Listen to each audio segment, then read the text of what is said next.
Piper Shaw joins us now today with more on the controversial bill. Yeah, thanks, guys. Congress was busy this weekend with this new Republican tax bill, and the quick vote on this big bill has left many Americans with questions about what it means for their family. Here's more. This weekend, Republicans celebrated a victory after the long-awaited GOP tax plan passed in the Senate with a 51-49 majority vote. It's the largest tax decrease in the history of our country by far. It's not even close.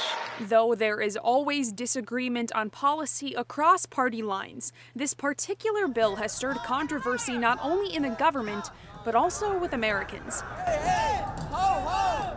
Donald Trump. Many Twitter users took to their devices this weekend to protest not just the content of the bill, but also the way the bill was presented. Montana Senator John Tester took his frustration to Twitter. It's the night we're going to be voting on the tax bill. I just got the tax bill 25 minutes ago. This is the tax bill. See how thick it is? That's what it looks like. Oh, no, let's look at the bill. This is what it really looks like. I want you to take a look at this, folks. This is your government at work. Many Democrats say they simply did not have enough time to review the bill before the vote. And they want us to vote on this thing in about an hour. An hour. I spent more than an hour making a decision about the refrigerator that we recently bought. But Republicans say that since this bill has been in the works, Democrats have had plenty of time to familiarize themselves with the content. Done through the regular order. The Democrats had plenty of notice. Chairman Hatch can attest to all the multiple hearings, markups, open amendment process. Everybody had plenty of opportunity. Here's what else they've done. There is also concern surrounding provisions in the bill that seem to reach beyond tax policy. Some of the additional content in the bill includes an abortion law that reclassifies life at conception, a clause that allows for oil drilling in the Alaskan Arctic wildlife reserves, and it removes the mandate for the Affordable Care Act. And the Republicans think that's how you make tax policy late on a Friday night. Don't let anybody read it. Just cram through what you want to cram through. Minnesota Labor Representative Kyle Smith says that it isn't uncommon to see seemingly unrelated clauses like this in pieces of legislature. In theory, those things shouldn't be in there, but things get snuck in there all the time. Republicans emphasize that this bill will boost the economy and tax cuts will leave Americans with more jobs and bigger paychecks.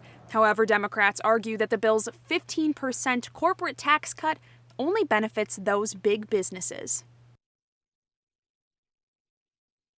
Democrats did ask to push back the voting on this bill until today so that they could have enough time to fully read the document, but Republicans anticipated that they would have the majority vote on this one, so they went through with the vote on Friday. So Piper, what are some of the concerns that people have about this bill?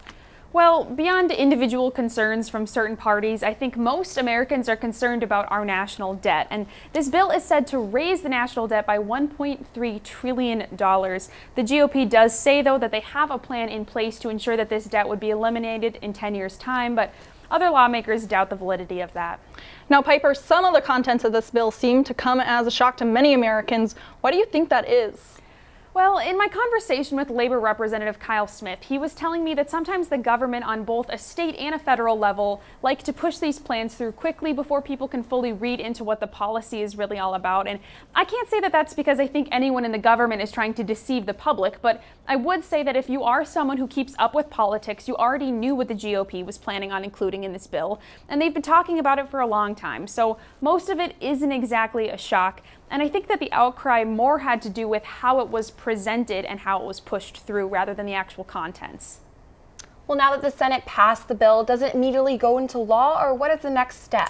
No, not quite yet. Last month, the House passed a similar bill to this one, but they're not the same. So the next step is a committee meeting where they reconcile the two bills and kind of work them together. And then it heads to President Trump's desk for him to approve and to sign into law. Thank you, Piper.